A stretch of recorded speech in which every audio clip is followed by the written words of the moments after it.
नमस्कार दोस्तों, मैं हूं रमन कुमार। आपका स्वागत है ग्लोब हरियाणा न्यूज पर। यहां आपको हरियाणा की हर बड़ी और ताजा खबर सबसे पहले विस्तार से मिलेगी। बने रहिए ग्लोब हरियाणा न्यूज के साथ। आज 10 जुलाई 2026 वार शुक्रवार। चलिए शुरू करते हैं आज की प्रमुख खबरों से। 10 जुलाई 2026 यानी आज के दिन हरियाणा में मानसून पूरी तरह से सक्रिय रहने की संभावना है। भारत मौसम विभाग आईएमडी ने राज्य के कई हिस्सों में भारी बारिश का अलर्ट जारी किया। गुरुग्राम, फरीदाबाद, पलवल, नूंह, रेवाड़ी, महेंद्रगढ़, झज्जर और रोहतक में मध्यम से भारी बारिश होने की संभावना है। गरज चमक और तेज हवाएं भी चल सकती हैं। वहीं अंबाला, पंचकुला, यमुनानगर, कुरुक्षेत्र, करनाल, पानीपत, सोनीपत, जींद, कैथल, हिसार, भिवानी, फतेहाबाद और सिरसा सहित अधिकांश जिलों में रुक रुक कर बारिश होने की संभावना है। कुछ स्थानों पर जलभराव और यातायात प्रभावित हो सकता है, इसलिए लोगों को मौसम विभाग की इस जानकारी के ऊपर पालन करने की सलाह दी गई है।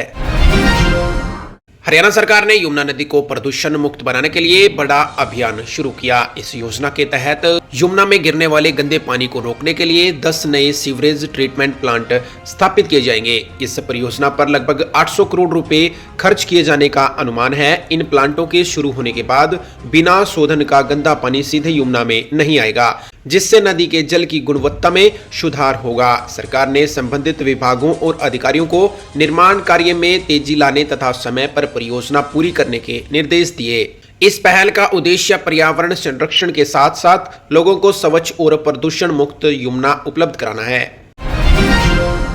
हरियाणा के विद्यालयों में छात्रों की प्रतिभा को निखारने के लिए हरियाणा सुपर 100 कार्यक्रम के तहत पंजीकरण प्रक्रिया शुरू कर दी गई है। इस योजना का उद्देश्य मेधावी विद्यार्थियों को प्रतियोगी परीक्षाओं की बेहतर तैयारी कराना है। चयनित छात्रों को विशेषज्ञ शिक्षकों द्वारा निःशुल्क कोचिंग और अध्ययन सामग्री उपलब्ध कराई जाएगी। सरकारी स्कूलों के पात्र विद्यार्थी निर्धारित समय के भीतर अपना पंजीकरण करा सकते हैं। शिक्षा विभाग ने सभी विद्यार्थियों को अधिक से अधिक योग्य छात्रों का पंजीकरण सुनिश्चित करने के निर्देश जारी किए हैं।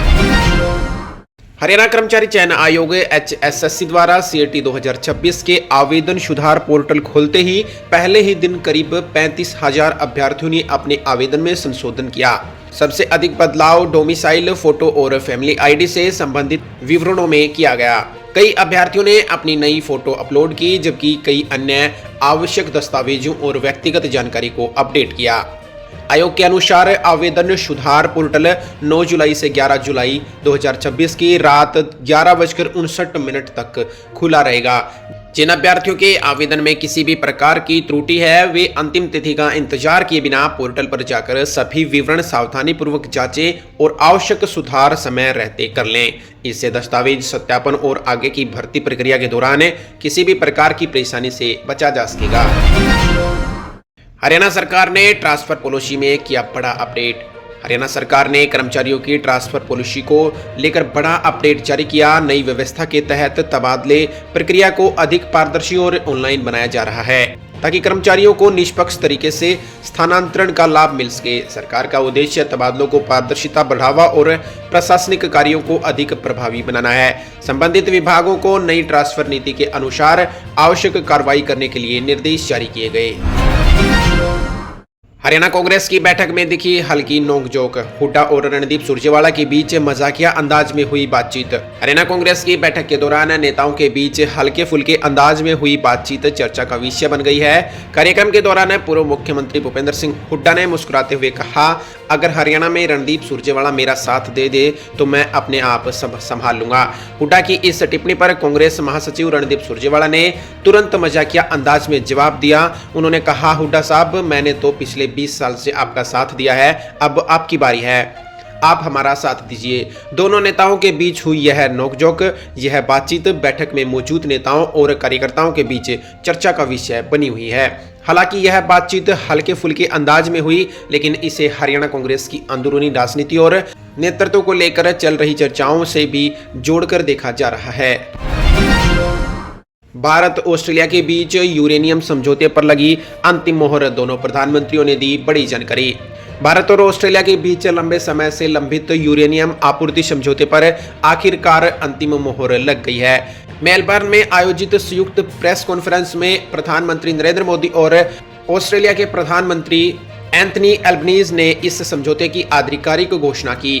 इस समझौते के तहत ऑस्ट्रेलिया अब भारत को शांतिपूर्ण परमाणु ऊर्जा के लिए यूरेनियम की आपूर्ति कर सकेगा।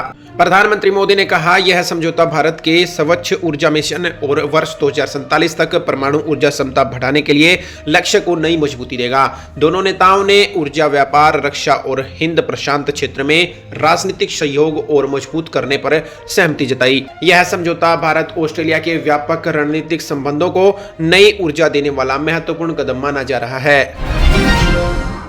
भारत और इंग्लैंड के बीच खेले गए चौथे टी20 मुकाबले में इंग्लैंड ने भारत को 9 विकेट से हराकर 5 मैचों की सीरीज अपने नाम की। पहले बल्लेबाजी करते हुए भारत ने 20 ओवर में 158 रन बनाकर 7 विकेट गंवाए, जिसमें कप्तान सुरेश अय्यर ने 49 गेंदों पर शानदार 80 रन की पारी खेली, जबकि शिवम दुबे ने 22 रन का योगदान दिया। जवाब में इंग्लैंड ने सिर्फ 13.5 ओवर में 159 रन बनाकर 1 विकेट गंवाया और अपना लक्ष्य हासिल किया।